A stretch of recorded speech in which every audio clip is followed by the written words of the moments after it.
The British Empire knew Somalis were the most intelligent. This material is from a book written by a British knight diplomat and colonial administrator, Sir Charles Eliot, during the British Empire era and was published 1905. He served Great Britain in Morocco, Turkey, Russia, Hong Kong, East Africa Protectorate and many places. He said, "The future of the Somali race is to my mind one of the most interesting and difficult of the problems presented by East Africa. For the present, I advise that we leave them alone, or at least avoid as far as possible the task of attacking them in their own territory. They are naturally isolated and, if our officers will only avoid getting killed, can do little harm by quarreling with one another in Jubaland. Our real task at present is rather to see that they do not encroach to the south, and to prevent them from raiding the Tana River and the Lamu Archipelago. But we can hardly avoid in the future the further task of making a permanent settlement in Jubaland, and the delimitation of the Abyssinian, meaning stop Somali region expansion, frontier may perhaps precipitate that settlement.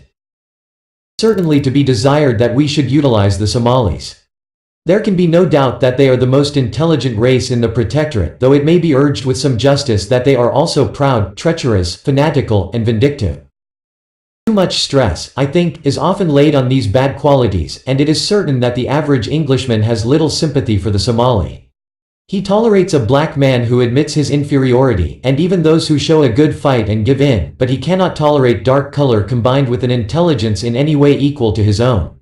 This is the secret of the almost universal dislike, and it reappears in the unpopularity of the Somali among East African officials.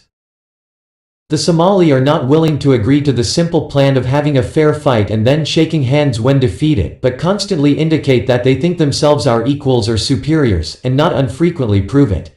Whenever it is worth our while to occupy Jubaland, and let them see a few hundred white men instead of half a dozen officials, which is literally all that they know of us at present, I anticipate that we shall not have much difficulty in getting on with them.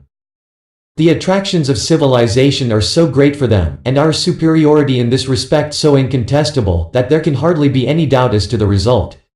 What will happen in the wider limits of Somaliland, north of the Juba, it is hard to predict, but the area to the south is sufficiently small to offer an easy field for the extension of European influence when it is commercially and financially worthwhile. Meanwhile, I think we had better let the Somalis alone, and avoid these conflicts between a lion and a swallow. This book is called The East Africa Protectorate by Charles Eliot, written in 1905. John Smith, Ramad TV.